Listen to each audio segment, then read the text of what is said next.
Okay, so low back pain is something that most strength athletes deal with, and recently I've been dealing with a little bit of that. Nothing crazy or anything, just normal stuff. Um, and I figured I would just kind of show the things that I recently have been doing. Really, these are things that I've always done whenever my low back starts to give me some issues. So I think it's important for people to know the difference between low back like pain, legit pain, and then just low back fatigue. Um, a lot of times while in gym or through a training session, your low back can get like the pump feeling, and a lot of folks can mistake that for pain. That is not a good thing. So a lot of times that can be worked through. There's a lot of low back pain, a lot of pain in general that can be worked through. Like as they say, movement is medicine for sure. Um, so I'm just going to kind of show. I'm not a professional with this by any means. These are just things that I think work for me. I've had some athletes do these in the past, present, and I will in the future. And these are just things that I find work well for me, and they've worked well for others. So maybe give it a shot, and hopefully it works. I'm not going to claim that I know the rhyme or reason or why any of these do work, but a lot of these are just stuff that I've done for years or that I've learned from others in the process. So this first one, I don't know if you can really tell, but all I'm doing is I'm just trying to elongate myself. So you can see me kind of reaching. I'm trying to drive my scapulas up, legs down, just like I'm being drawn and quartered. So reaching, pushing, you know, all that. I get a lot of pops down through my spine doing this. Um, and then in my shoulders, just in a couple different areas, I get a lot of different pops. Very comfortable pops too. Okay, here I'm just rotating my lower half. So what I'm trying to do is keep my shoulder blades pinned. That's why I've got my arms out. I keep my arms out just because I feel like that kind of helps keep me grounded. So I'm just shifting both directions and trying to rotate around the hips. A little bit of a, I guess, lumbar twisting there, rotation, whatever you want to call it. So then to just kind of take it a step further, I take one leg. So in this case, I'm pretty much stretching this side, and I'm using the top leg to drive down on the bottom leg. So generally, I get pops on either side of my back, and I'm kind of superstitious about that one. That if it happens, I'm going to have a good training session. But I can pretty much get them all the time. But anyways, these feel very good to me. You get a little bit of glute stretching through this, a little bit of oblique as well, and then that last little bit. Let's see. What I'm doing is driving the knee down, so like external rotation at the knee or at the hip, and that one feels pretty good too. All right, so the next one, just hip thrusters. A little bit of a pause at the top. I'm trying to keep full extension. Again, I've got my arms out so I can make sure I'm staying nice and rooted up top. I'm driving through the heel. Now this positioning is where I feel through my glutes the most. So others, it might be, based on your height, based on the width of your hips, your stance might be a little bit closer or a little bit further apart. But the idea is that you can pretty much, you want to, I know they say drive through the heel, but think about even distribution through the whole foot into the ground. And then, squeeze the butt, try and drive up like there's a string attached to your hips being pulled straight up. Okay? Next one, single leg glute bridge. I'm not very good at these. I really struggle to get, a hard full extension.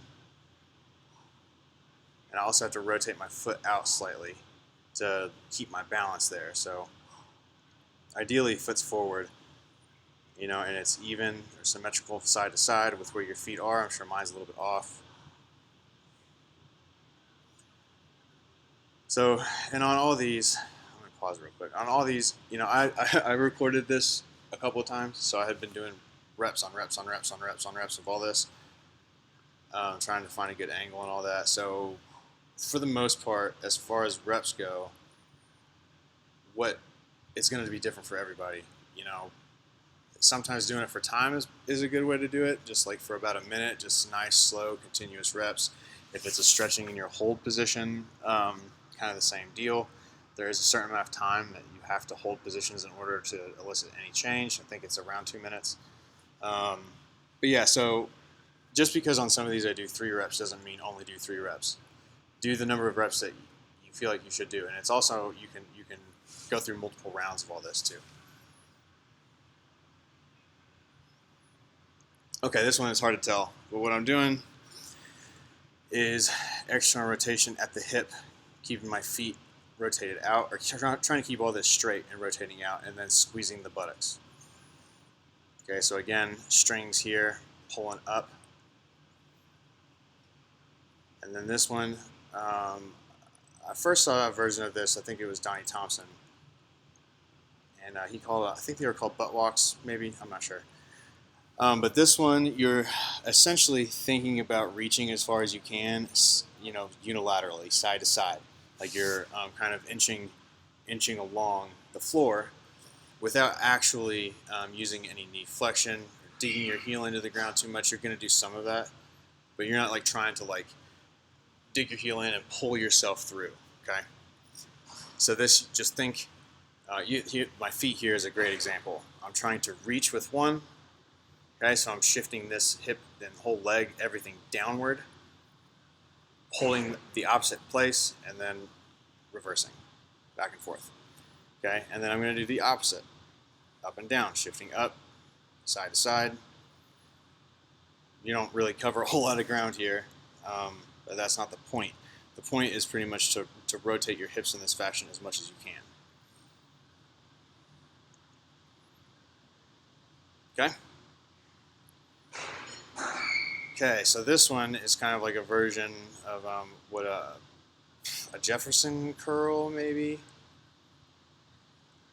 I'm not very good at this either, but what I'm thinking about is spine segmentation. I could have come back slower. I had done this multiple times, so I just wanted to get through it at this point. Okay, but I'm thinking about if your spine are like basically stacked discs. So I'm thinking about, let's say these are the discs here. Okay, I'm thinking about laying them down on the floor individually. Okay, and the same thing coming up, separating, and then bringing them back together. You just look up Jefferson curl, you can find another version of this with like a barbell, dumbbells. This one I find is very safe compared to that one. Okay, now we're getting into the ones that really start to make a difference. So this one's cat camel, or cat dog. That's what I like to call them. But anyways, I am so going from extension here. I'm not necessarily like driving my neck up, but I'm thinking about keeping it as forward as I comfortably can. Stacked shoulders, elbows, wrists. Okay, I'm driving my chest forward, not thinking about this angle, but more or less, I guess kind of at that angle. But what it doesn't appear that I'm doing too well, because I don't have a whole lot of arch, is arching my back. Okay, so I'm trying to drive hips back and keep some flexion here. Okay, and then just in the opposite, I'm squeezing my hips. I'm trying to tuck my pelvis, okay, and push my scapulas, my shoulder blades apart. Press my spine towards the sky, and I'm pushing away at the floor. So I'm trying to create distance, as much distance here as I can. I'm not driving my neck down, but comfortably at a downward angle or looking downward.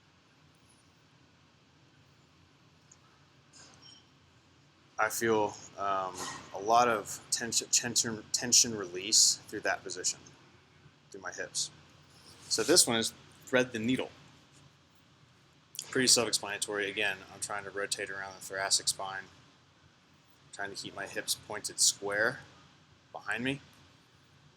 Don't do the greatest of jobs there. Okay, reach through as far as you can, and then open up, trying to drive your chest forward.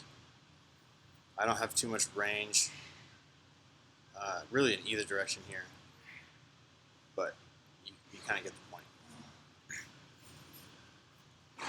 Okay, moving on. I think this one's Cobra. So I never really did this stretch too often. And then a couple months ago, while I was deadlifting, I went through a set that was felt really light in my hands, but it moved super slow. And then once I finished that rep, my low back it wasn't really my low back. It was like, I don't know what it was. It was just really tight and tense. It was hard to stand up straight all the way. And it bothered me for days. And I saw Tyler Panko at Forge one day, and I had mentioned it to him through like DMs and stuff. And when I saw him, he literally had me do this, put his hands on me in a couple different positions for like 5 minutes. No, not even 3 minutes. And when I stood up, I felt immensely better. So this has become a staple, a daily staple. I'm not going to say why I think it helped. It just does. It feels good. It really makes a huge difference. But a couple key points on that one are, I'm not really pushing up super hard. I'm trying to drive my hips into the ground. So I'm trying to push my hips down. Okay, but I feel some pressure in the low back here. It feels not the greatest, but it helps significantly. Okay, and then on that one, on this last little bit, we're almost through these. All I'm doing is squeezing scapulas together, squeezing shoulder blades together, thinking about driving my chest down towards the floor.